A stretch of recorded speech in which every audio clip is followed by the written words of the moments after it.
കഴിഞ്ഞ ദിവസം നമ്മൾ ഒരു നാടൻ കോഴി ഇറച്ചി കറി വെച്ചൊരു വീഡിയോ ഇട്ടിരുന്നു.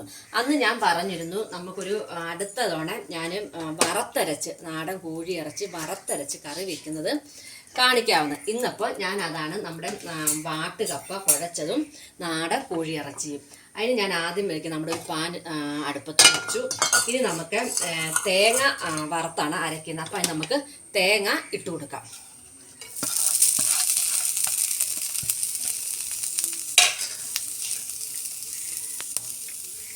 നമുക്കൊരൽപ്പം എണ്ണ തേങ്ങ മൂക്കാൻ വേണ്ടിയിട്ട് ഒഴിച്ചു കൊടുക്കാം.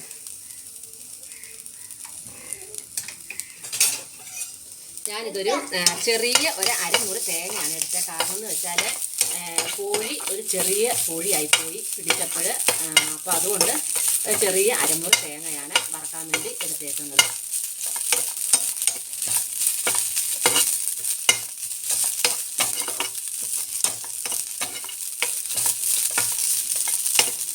നമ്മുടെ തേങ്ങ മൂക്കുമ്പോഴത്തേക്ക് നമുക്ക് ഈ തേങ്ങയിലൊക്കെ ഒരു സ്പൂണ് പെരിഞ്ചീരകം ഞാൻ ഇട്ട് കൊടുക്കുവാണ്. അതുപോലെ തന്നെ ഒരു അര ടീസ്പൂൺ കുരുമുളക്, പിന്നെ ഒരു 3-4 ഗ്രാമ്പു, പിന്നെ നമ്മുടെ കറുവാപ്പട്ട വേണ്ട ഒരു 2 തടിയാണ് എടുത്തേക്കുന്നത്. ഞാൻ ചെറുതായിട്ട് പൊടിച്ചതാണ്. അതും കൂടി ഇതിൻ്റെ കൂട്ടത്തിലിട്ട് നമുക്ക് വറുത്തെടുക്കാം.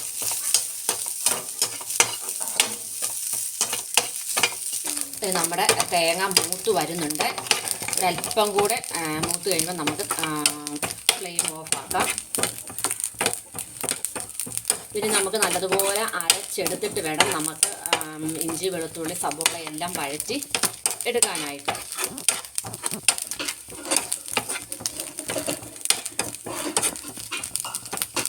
തേങ്ങ വേണ്ട നല്ലപോലെ അത് വറുത്ത് എടുത്ത് വെച്ചിട്ടുണ്ട്. നമുക്കത് മിക്സിയുടെ ജാറിലിട്ട് പൊടിക്കാം. അതിനുള്ളിൽ നമുക്ക് നമ്മുടെ കോഴി ഇറച്ചി, ഞാൻ നാടൻ കോഴി ആയതുകൊണ്ട് നല്ല വേവുണ്ട്. അതുകൊണ്ട് ഞാനത് കുക്കറിലിട്ട് ഒരു 4 വിസിൽ അടുപ്പിക്കാൻ വേണ്ടിയിട്ടാണ്. ഇച്ചിരി മഞ്ഞൾ പൊടിയും മുളക് പൊടിയും ഗരം മസാലയും ചേർത്ത് വിസിൽ അടുപ്പിക്കുന്ന സമയത്ത് നമുക്ക് മറ്റുള്ള നമ്മുടെ ഇഞ്ചി സവോള വെളുത്തുള്ളി ഇതെല്ലാം വഴറ്റിയെടുക്കാം.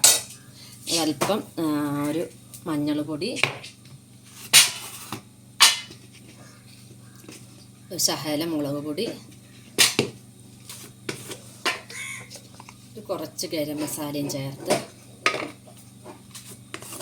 നമ്മൾ വീണ്ടും ഈ മസാല ചേർക്കുന്നതുകൊണ്ടാണ് കുറച്ച് ഇതിന് ഉപയോഗിക്കുന്നത്. ഇനി നല്ലപോലെ തിരിഞ്ഞ് അല്പം വെള്ളവും കൂടെ ചേർത്ത് നമുക്ക് കുക്കറിൽ വെച്ചതൊന്ന് വേവിച്ചെടുക്കാം. ഇനി നമുക്ക് നമ്മുടെ പാന് അടുപ്പത്ത് വെച്ചിട്ടുണ്ട്. നമ്മുടെ കോഴിയിറച്ചി വേഗം കുക്കറിൽ അപ്പുറത്തെ ബർണറിൽ വെച്ചിട്ടുമുണ്ട്. നമുക്ക് അതിലോട്ട് എണ്ണ ഒഴിച്ചു കൊടുക്കാം, നമ്മുടെ ഇഞ്ചി വെളുത്തുള്ളി എല്ലാം വഴറ്റാൻ വേണ്ടിയിട്ട്. നമ്മുടെ എണ്ണ ചൂടായിട്ടുണ്ട്. അതിലേക്ക് നമുക്ക് ആവശ്യത്തിനുള്ള കടുക് ഇട്ട് കൊടുക്കാം.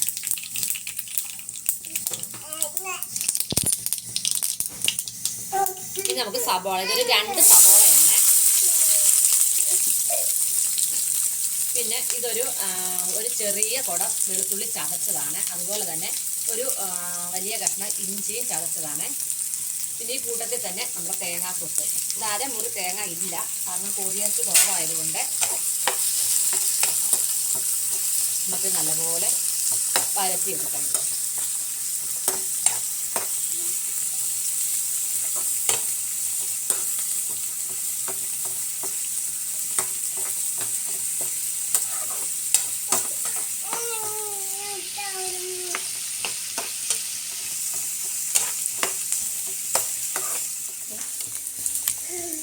അപ്പം നമ്മുടെ വേണ്ട സബോള ഇതുമെല്ലാം നമ്മുടെ പാകത്തിന് വഴന്ന് വന്നിട്ടുണ്ട്. ഞാൻ ഇതിനകത്തേക്ക് ഒരു 2 തക്കാളിപ്പഴവും കൂടെ അരിഞ്ഞത് ഇട്ട് കൊടുക്കുകയാണ്.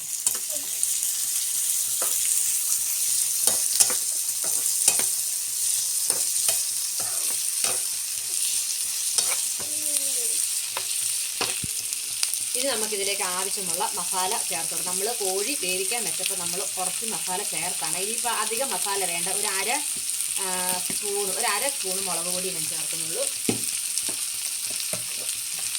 അതുപോലെ തന്നെ ഒരു 1/4 സ്പൂണ് മല്ലിപ്പൊടി, ഒരു 1/4 സ്പൂണ് ഗരം മസാല ചേർക്കുന്നത്. കാരണം നമ്മൾ അതിൻ്റെ ഗരം മസാല കൂട്ടിലെ പെരുംജീരകവും എല്ലാം നമ്മൾ ചേർത്തത് കൊണ്ട് അധികം ചേർക്കുന്നില്ല. പിന്നെ നമുക്ക് ആവശ്യമുണ്ടെങ്കിൽ ചിക്കൻ മസാല ചേർക്കാം. ഇതിപ്പോൾ നിർബന്ധമില്ല, കാരണം ഗരം മസാല കൂട്ടും എല്ലാം ചേർത്തുകൊണ്ട് ഇപ്പോൾ ചിക്കൻ മസാലയുടെ ആവശ്യമില്ല. പിന്നെ ഒരു അല്പം ചേർക്കണമെന്നൊരു തൊണ്ടയിൽ ഞാനൊരു ശകലം ചിക്കൻ മസാലയും കൂടെ ചേർത്ത് കൊടുക്കുന്നുണ്ട്. കാരണം ചിക്കനല്ലേ, അപ്പോൾ ഒരിക്കലും ചിക്കൻ മസാല ഇല്ലെങ്കിൽ ഒരു ബുദ്ധിമുട്ട്. അതുകൊണ്ട് ഞാനൊരിപ്പം ചിക്കൻ മസാലയും കൂടെ ചേർത്ത് കൊടുത്ത് നമ്മുടെ മസാല ഇതിൻ്റെ കൂടെ ഇട്ട് നല്ലപോലെ ഒന്ന് വഴറ്റി എടുക്കുകയാണ്. ഇപ്പം വെള്ളം ഒഴിച്ച് ഇത് നല്ലപോലെ ഒന്ന് വേവിച്ചെടുക്കാം. കാരണം നമ്മൾ ചിക്കൻ വെന്ത ചിക്കനാണെന്ന് പറഞ്ഞാൽ ഈ ഗ്രേവിയിലെല്ലാം കിടന്ന് ചിക്കനകത്ത് നല്ലപോലെ ഒന്നുകൂടെ ഗ്രേവി പിടിച്ച് ചിക്കൻ ഇതിനകത്ത് നന്നായിട്ട് കിടന്ന് വേകണം. അതിന് വേണ്ടിയിട്ടാണ്. ഇപ്പം ചിക്കൻ നമ്മൾ വേവിക്കാൻ വെച്ചതിനകത്ത് ഒരല്പം വെള്ളം കാണും, അതും കൂടി ഇതിനകത്തോട്ട് നമുക്ക് ഒഴിച്ചു കൊടുക്കാം. ഒന്ന് തിളച്ചിട്ട് നമ്മളിനി ഉപ്പ് ആവശ്യത്തിന് ചേർത്ത് കൊടുക്കണം. അങ്ങനെ ഉപ്പ് ആവശ്യത്തിന് ചേർത്ത് കൊടുക്കും. വെന്ത കോഴിയാണിത്. ഈ കോഴിയിറച്ചിയും കൂടെ നമുക്ക് അതിനകത്തോട്ട് ഇട്ട് കൊടുക്കാം. ഇപ്പം നല്ലപോലെ ഈ ഗ്രേവിക്കകത്ത് കിടന്ന് ഈ കോഴി ഒന്നുകൂടി ഈ ഇറച്ചിക്കകത്ത് മസാലയൊക്കെ പിടിച്ച് നമ്മുടെ സ്പെഷ്യൽ കൂട്ട് ചേർത്തിട്ടില്ല. തേങ്ങ വറുത്തരച്ചത് കൂട്ട് നമ്മൾ ചേർത്തിട്ടില്ല. നമ്മുടെ പാത്രത്തിനകത്ത് കൊള്ളും തോന്നുന്നില്ല. പാത്രം നമുക്ക് മാറ്റേണ്ടി വരും. നമ്മൾ മാറ്റിയിട്ടുണ്ട്, കാരണം പാത്രത്തിൽ കൊള്ളിയാലായിരുന്നു. അതുകൊണ്ട് ഇനി നമ്മുടെ സ്പെഷ്യൽ കൂട്ട് തേങ്ങ വറുത്തതും മസാലക്കൂട്ടെല്ലാം കൂടെ അരച്ചത് അതിനകത്തോട്ട് ചേർത്ത് കൊടുക്കാം. അല്പം വെള്ളം കൂടെ ചേർത്ത് കൊടുക്കാം. ഇനി ഇതിനകത്ത് കിടന്ന് നമ്മുടെ ഈ ചിക്കൻ നല്ല പോലെ ഒന്ന് വെന്ത് ഒന്ന് ചെറിയ രീതി കപ്പയ്ക്കൊക്കെ പറ്റിയ രീതിയിൽ പറ്റിച്ച് ഒന്ന് എടുക്കണം. അപ്പോൾ എൻ്റെ വാട്ടുകപ്പ ഞാൻ വേവിച്ച് വെച്ചിട്ടുണ്ട്. ഇപ്പോൾ കപ്പ വേവിക്കാൻ എല്ലാവർക്കും അറിയാമല്ലോ, അതുകൊണ്ട് അതിന് പ്രത്യേകിച്ചായിട്ട് യാതൊന്നും പറയേണ്ട കാര്യത്തില്ല. പിന്നെ ഞാനത് നല്ലപോലെ തേങ്ങായും ചിലയിടത്തൊക്കെ ചിലർ വെളുത്തുള്ളി അരയ്ക്കും, ചിലർ ചുമന്നുള്ളി അരയ്ക്കും, ജീരകം അരയ്ക്കും. ഞാൻ വെളുത്തുള്ളിയും ഇച്ചിരി ജീരകവും കൂടി അരച്ചാണ് വാട്ടുകപ്പ വേവിച്ചേക്കുന്നത്. അപ്പോൾ അത് വേവിച്ച് വെച്ചിട്ടുണ്ട് ഇതിന് സൈഡായിട്ട്. ഇതിപ്പോൾ നമ്മുടെ വേണ്ട നല്ലപോലെ ഒന്ന് പറ്റിക്കോട്ടെ. നമ്മുടെ ചിക്കനെ നമുക്ക് അടച്ചു വെക്കാം. നാടൻ കോഴിയിറച്ചി വേണ്ട നല്ലപോലെ പറ്റിയിട്ടുണ്ട്. നമുക്ക് കപ്പയ്ക്ക് കഴിക്കാൻ പരുവത്തിനായിട്ട് ഇത് നല്ലപോലെ പെരളനാക്കി എടുത്തിട്ടുണ്ട്. നമുക്കിനി ഒരു നമ്മുടെ പ്ലേറ്റിലോട്ട് വിളമ്പിയെടുക്കാം. വാട്ടുകപ്പ വേണ്ട കുഴച്ചത് റെഡി ആയിട്ടുണ്ട് കേട്ടോ. ഇവിടെ വേണ്ട വാട്ടുകപ്പയും നാടൻ വറുത്തരച്ച കോഴിക്കറി നമുക്കൊരു പ്ലേറ്റിലിട്ട് സെർവ് ചെയ്യാം. അതിന് മുമ്പായിട്ട് എൻ്റെ ഈ വീഡിയോ എല്ലാവർക്കും ഇഷ്ടമായാൽ ഒന്ന് സബ്സ്ക്രൈബ് ചെയ്യണം. ആദ്യമായിട്ട് കാണുന്നവരൊന്ന് സബ്സ്ക്രൈബ് ചെയ്ത് കാണണം. അതുപോലെ തന്നെ എല്ലാവരും കാണുന്ന എല്ലാവരും ഒന്ന് ലൈക്ക് ചെയ്ത് ഒന്ന് കാണണം.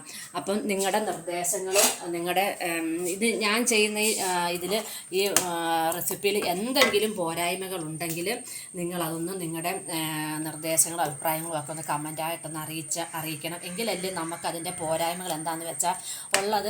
എല്ലാവരും ഒരു പോണക്കല്ലല്ലോ. അപ്പോൾ അതൊക്കെ ഒന്നും നികത്തി നമുക്ക് വീണ്ടും തിരിച്ചു വരാൻ പറ്റത്തുള്ളൂ. അതുകൊണ്ട് എല്ലാവരും നിങ്ങളുടെ നിർദ്ദേശങ്ങളും അഭിപ്രായങ്ങളും ഒക്കെ ഒന്നും എന്നെ ഒന്ന് അറിയിക്കണം. അപ്പം ആദ്യമായിട്ട് കാണുന്നവരൊന്നും കൂടെ പറയാം, സബ്സ്ക്രൈബ് ചെയ്ത് കാണണം. അപ്പോൾ നമുക്ക് അടുത്ത നല്ലൊരു വീഡിയോയുമായി വരാം. ബൈ.